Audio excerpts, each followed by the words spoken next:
নমস্কার, the public pole breaking নিউজে আপনাদের সকলকে স্বাগত।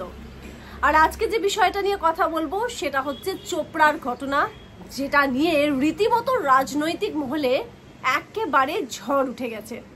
শুধু রাজ্যের বা বঙ্গের রাজনীতিতে নয়, দিল্লি বা কেন্দ্রেও কিন্তু রীতিমতো ঝড় উঠেছে। এবং যেটা কেন্দ্রের তরফ থেকে ইতিমধ্যেই তোপ বা নিশানা করা হচ্ছে মমতা বন্দ্যোপাধ্যায়ের সরকারকে। বলা হচ্ছে যে মমতা বন্দ্যোপাধ্যায়ের রাজত্বে বাংলার নারী একেবারে অসুরক্ষিত। চোপড়ার ঘটনা নিয়ে সরব হয়েছেন সোশ্যাল মিডিয়ায় কেন্দ্রীয় মন্ত্রী জেপি নাড্ডা। মমতা বন্দ্যোপাধ্যায়কে তীব্র আক্রমণ করে তিনি এক্স হ্যান্ডেলে লিখেছেন যে এই রাজ্যে অর্থাৎ বাংলায় মহিলারা একেবারেই সুরক্ষিত নয়। আর চোপড়ার ঘটনা সেটাই প্রমাণ করছে। চোপড়ার ঘটনায় নাম উঠে আসলো কার? তৃণমূল কংগ্রেসের এক পদ ধরা একজন ব্যক্তিত্বের। এবং সেখানে সেই ব্যক্তির বিরুদ্ধে যে অভিযোগ, তবে অবশ্যই দেখা গিয়েছে যে পুলিশের পক্ষ থেকে তড়িঘড়ি অ্যাকশন নেওয়া হয়েছে, গ্রেফতার করা হয়েছে তারা। তবে বিরোধীরাও হাতিয়ার পেয়েছে একটা বড়সড়।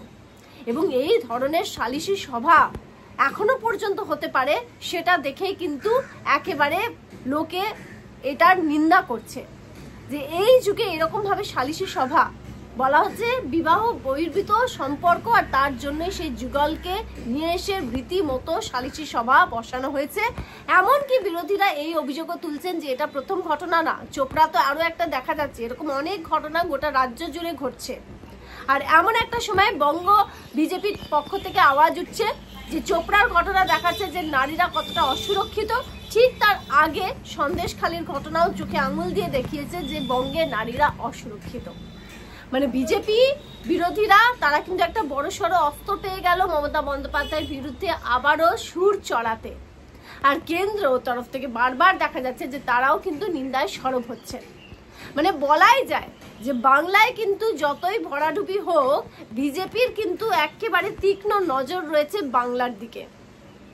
দেখা যাচ্ছে এই দিক থেকে ওই দিক, পান থেকে চুন খসলেই কিন্তু রীতিমতো বঙ্গের দিকে আক্রমণের ঝড় উঠে আসছে, মমতা বন্দ্যোপাধ্যায়ের দিকে, তৃণমূল কংগ্রেসের দিকে।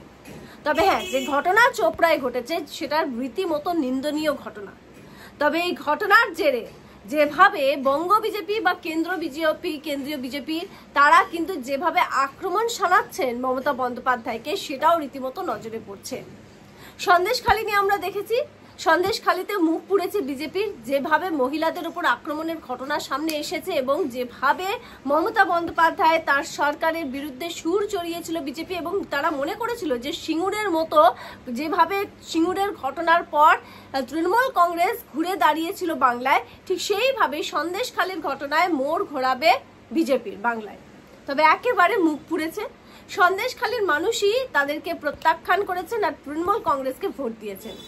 আর এবারে দেখা গেল যে এই সালিশি সভা তাকে কিন্তু হাতিয়ার করছে তৃণমূল কংগ্রেসের বিরুদ্ধে বিজেপি।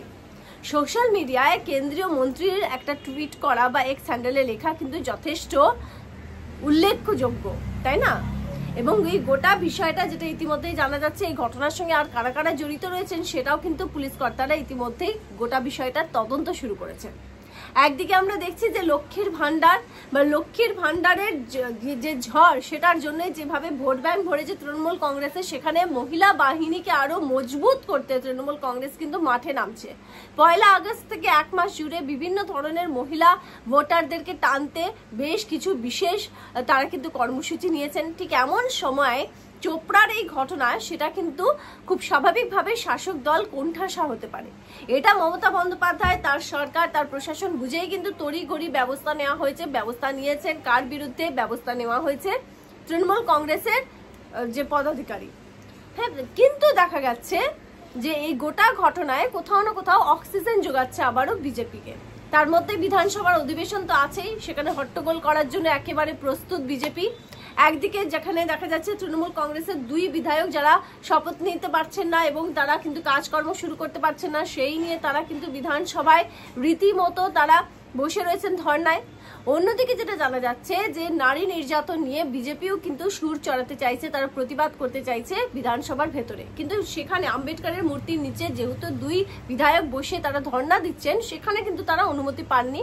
তবে অন্যান্য জায়গায় সে ধর্ণা হতেই পারে। এমনটাই আভাস পাওয়া যাচ্ছে। এবং এই গোটা ঘটনা তাদেরকে আবার অক্সিজেন যোগাচ্ছে, আবারও 2026কে লক্ষ্য করে যে বিজেপি পুরো সুর চড়াচ্ছে সেটা কিন্তু বোঝাই যাচ্ছে। তবে এর ফলাফল কি হবে সেটা তো মানুষই বলবে 2026-এ। আর দেখার বিষয় এই চোপড়ার ঘটনা নিয়ে কিভাবে তৃণমূল কংগ্রেস ভার্সেস বিজেপি আবারও বাংলা কতটা উত্তপ্ত হচ্ছে, কতটা কোণঠাসা হচ্ছে তৃণমূল কংগ্রেস, নাকি পাল্টা তৃণমূল কংগ্রেস কোনো পদক্ষেপ নিচ্ছে বিজেপির বিরুদ্ধে। সেই সমস্ত আপডেট জানতে আপনাদের কি করতে হবে, নজর রাখতে হবে দ্য পাবলিক পোল ব্রেকিং নিউজে।